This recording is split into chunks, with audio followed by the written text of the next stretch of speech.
The television flickered in the darkness of the Mar-a-Lago living quarters, casting an eerie blue glow across Donald Trump's face as he watched the election results roll in. It was November 5th, 2024, and something felt different this time. The usual confidence that had carried him through decades of battles, both political and personal, had been replaced by an unfamiliar sensation, genuine fear. His phone buzzed incessantly on the gilt side table, but he ignored it. The numbers on the screen weren't making sense. States that should have been solid red were flickering between colors like faulty Christmas lights. His carefully constructed reality was beginning to crack.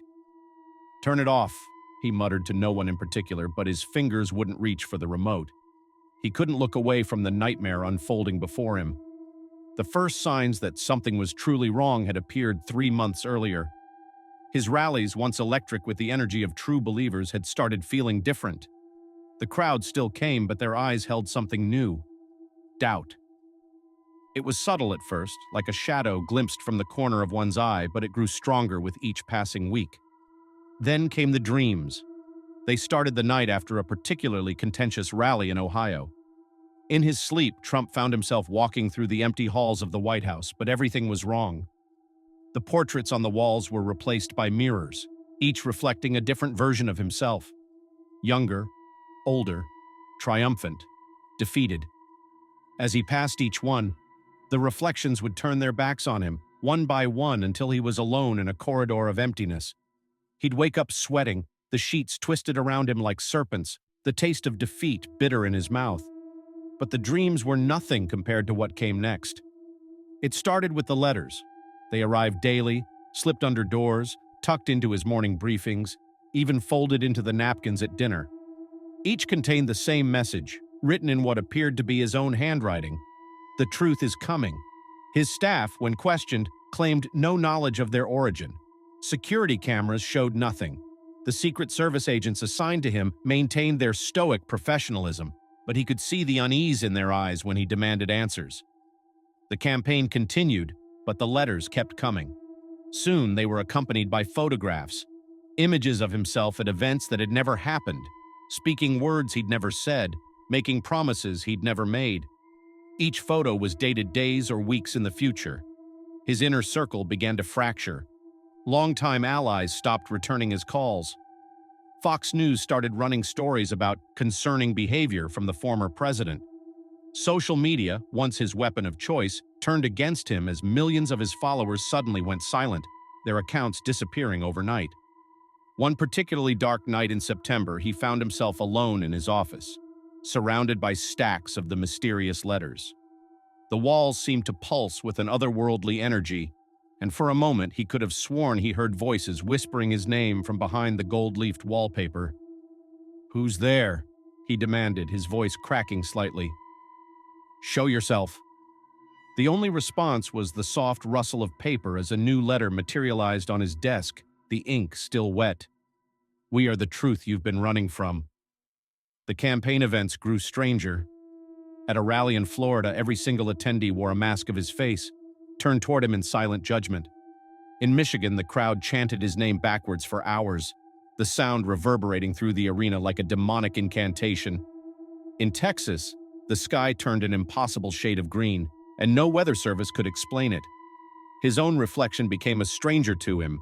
Sometimes, catching a glimpse of himself in the mirror, he'd see someone else entirely, a younger version of himself, laughing mockingly, or an aged, decrepit figure pointing an accusing finger. The polls began to show impossible numbers. States he'd won handily in previous elections showed him trailing by margins that defied logic. His team produced evidence of fraud, but the evidence would vanish when presented to courts, leaving only blank pages behind. October brought the shadows. They followed him everywhere, dancing at the edges of his vision, taking shapes that seemed almost human but not quite. His security detail pretended not to notice when he shouted at empty corners or demanded they check behind curtains for intruders that weren't there. The media started running stories about his increasingly erratic behavior, but something was off about their coverage. The timestamps on the articles were always wrong, showing dates that hadn't happened yet. When he tried to call out the discrepancy, the dates would change before his eyes, making him question his own sanity.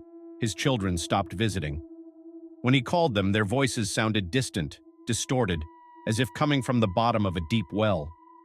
They spoke in circles, repeating phrases that made no sense. "The timeline is correcting itself, Dad. The truth needs to breathe. The mirrors don't lie anymore." As Election Day approached, the phenomena intensified. Campaign rallies became exercises in surreal horror. Crowds would appear and disappear like smoke. His teleprompter would show one speech while the audience heard another. Video footage of his appearances would show him saying and doing things he had no memory of. And now, here he sat, watching as reality itself seemed to unravel on national television. The election coverage was wrong. It had to be. The numbers couldn't be real. The states turning blue couldn't be real. The footage they were showing of his concession speech couldn't be real because he hadn't given one. Had he? His phone buzzed again, more insistent this time. When he finally picked it up, the screen showed thousands of missed calls, all from the same number, his own. The television anchor's voice cut through his thoughts. In unprecedented scenes across the country, multiple versions of the former president have been reported appearing simultaneously in different locations. Experts are at a loss to explain. Trump muted the TV, but the anchor's lips kept moving, now forming words that appeared as text across the screen. "The truth is here." A knock at the door made him jump. Before he could respond, it swung open slowly, revealing a familiar figure, himself, but not quite.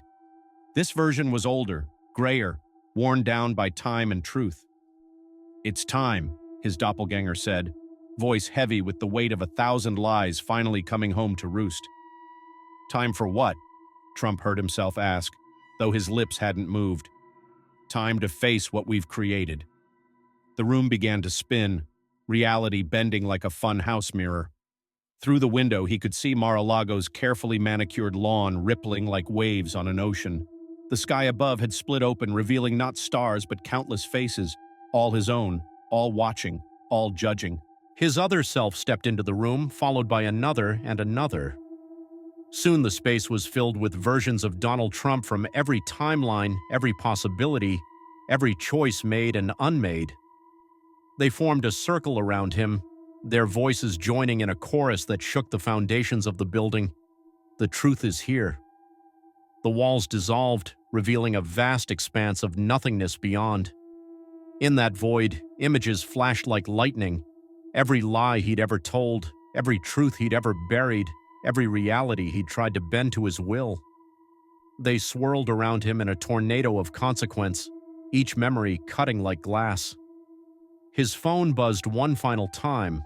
The message was simple. The timeline is correcting itself.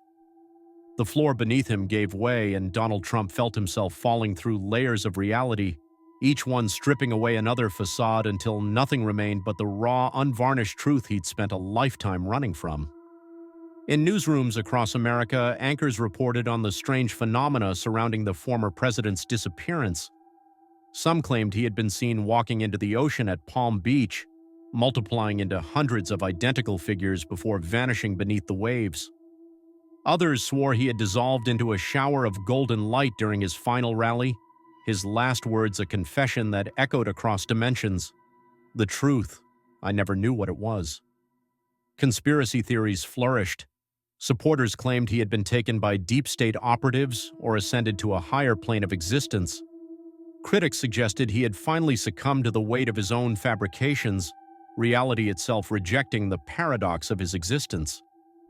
The truth, as it turned out, was both simpler and more complex than anyone could have imagined. Months later, a janitor cleaning the halls of Mar-a-Lago found a single letter, written in Trump's distinctive handwriting, dated from the future.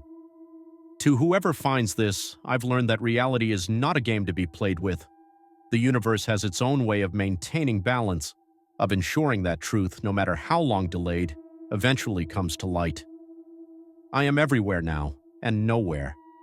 Every lie I ever told has become a world of its own, and I must live in each one until the truth is restored. This is my punishment, my penance, my path to redemption. To those who believed in me, I'm sorry. To those who saw through me, you were right. To those who come after, remember that reality is not a toy to be bent for power or profit. The truth always wins in the end. Donald J. Trump. The letter was authenticated by multiple experts, though none could explain how the paper could be simultaneously brand new and decades old, nor how the ink could remain wet for months without drying. In the years that followed, sightings of Donald Trump would be reported across the globe, not just one, but hundreds of him, each seemingly trapped in their own version of reality. Some were seen trying to build walls that disappeared as soon as they were completed. Others wandered through empty campaign rallies, giving speeches to crowds that existed only in their minds. The most common sighting was of an aged Trump sitting alone on various beaches around the world, staring out at the ocean as the sun set, mumbling the same words over and over. The truth is here. The truth is here. The truth is here. Political scientists would later mark the 2024 election as the moment reality itself rebelled against the concept of alternative facts. Historians would debate whether Trump had been a cause or a symptom of the great unraveling. Philosophers would write treatises on the nature of truth and its relationship to power. But for those who were there on that election night, who witnessed the moment when multiple versions of reality collapsed into one another, the message was clear. The universe has its own way of maintaining balance, and no amount of power, wealth, or influence can forever hold back the tide of truth. In the end, Donald Trump didn't lose an election. He lost his grip on reality itself. And in doing so, he became a cautionary tale for future generations, a reminder that truth, while flexible, cannot be broken without consequences. Some say that on quiet nights, if you stand in the right spot at Mar-a-Lago and listen carefully, you can still hear the echoes of 1,000 Donald Trumps, each trapped in their own personal hell of alternative facts, all searching for a truth they can no longer recognize. But perhaps the most terrifying part of the story is this. No one knows for certain which version of Trump was the original, or if there ever was one to begin with. In a world where truth became subjective, perhaps it was inevitable that the man who bent reality the furthest would eventually break it altogether. The only certainty is this: somewhere, in some reality, Donald Trump is still falling through the layers of his own deceptions, searching for a bottom that may never come, haunted by the one thing he never truly understood, the simple, unalterable power of truth. And on election nights, when the moon is full and the air is heavy with possibility, they say you can still hear his voice on the wind, a chorus of infinite Trumps all whispering the same words. The truth is here, the truth is here, the truth is here. Some stories end with clarity, with all questions answered and all mysteries solved. But this is not one of those stories. This is a story about what happens when reality itself rebels against those who would try to reshape it in their own image. And perhaps that's the most frightening truth of all.